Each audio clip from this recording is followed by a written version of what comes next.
I know that so many people are job hunting right now, whether they were furloughed, laid off during the pandemic, or their company just shut down. There's a lot of competition for jobs out there right now. I recently received a resume that was so remarkable, so creative, and so well thought that I had to share it with you. It really is an opportunity when you're sending a resume and a cover letter to someone to stand out from a sea of sameness. And this one I received from Julianne Mahoney absolutely did just that. Let me show you what I got in the mail when I returned from the holiday break. It was this. It was a clipboard with a starting 11 glued onto it. Let me just show you exactly what she sent. It was a hand-painted, simple, probably 45-cent wooden clipboard that you can buy at bulk. She took those pads that you use for furniture and pasted them, glued them onto the clipboard in a starting 11 formation, and then beneath every single little pad, she wrote down her skills. Tangible, both hard skills and soft skills, versatility, initiative, determination, creativity, obviously, storytelling, bilingual, multitask. Taking it even further, she customized it. She didn't just send some blanket type of resume or outreach to a potential hiring manager. She customized it to the recipient. Going even further, she attached this little note on the clipboard saying, "I'm Julianne Mahoney. I have a strong desire to be part of the FC Dallas Communications Department." I should say she did actually address me, and she got the spelling of my name right. She went on, I made a handmade coach board to show some of my strong skills. This is what you're receiving in the packet. She listed what she received, what she was sending me in the packet. The handmade coach board, a cover letter, a resume where you can find my previous experiences, and a QR code that leads you to my portfolio. And she sent me a QR code to show me her digital real estate. She also showed that she did her homework because she closed by giving me a little compliment. Not a bad idea to vain, shallow, narcissistic people like me. I say that jokingly, somewhat. I'm a big fan of yours and appreciate what you have done throughout your 20 years in sports media. She obviously researched me, obviously knew who I was. So she sent me this.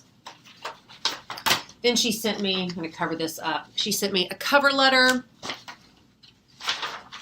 as well as, again, just going to cover this up because it has her contact information here, as well as her resume in a folder like this. So impressive, so much creativity, and so much that it impressed me that I had to do a video about it because I get inquiries all the time from people interested in learning how to differentiate themselves among the sea of sameness from the sports media competition. And there's a lot of competition. For one job in sports media, whether it's on air, social media, there are anywhere from a dozen to hundreds of resumes if it's for an on-camera position. And differentiating yourself is hard because when you're sending out a demo reel, you literally have 10 to 15 seconds to stand out and keep people watching even further.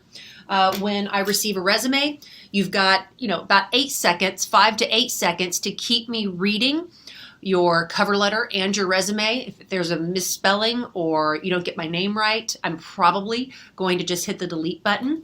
When I get something in the mail, which is very rare, that stands out. I'll be real candid with you, but when you receive something like this, it absolutely stands out and even compels you to do a video like this. That doesn't mean that everyone needs to invest in the hard costs, because there are hard costs associated with this and labor costs associated with creating something like this.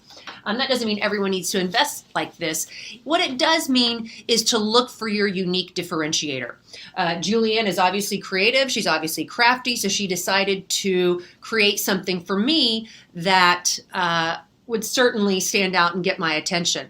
She obviously also is a good researcher because she researched me. She researched some of our needs here at FC Dallas and included that in her resume and her cover letter. That's the key there. Make sure every bit of outreach is customized to the hiring manager or the company. Make sure every bit of outreach details how you can help somebody else. I know your skill set is great. I know it's wonderful, and I know what you've done. I can see that in your resume. But in your cover letter, detail what you can do to be a game changer or a difference maker for my organization or for the organization or company that you're trying to get an interview with or trying to get a job with. It's very tough out there. I know it is. Funds are low, and it's difficult, and it's competitive right now.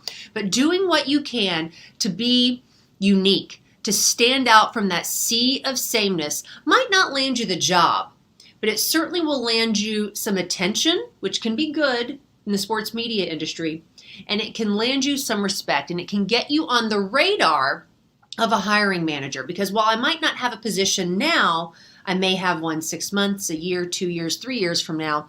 And by being on someone's radar, you can definitely create a relationship that could pay off down the road.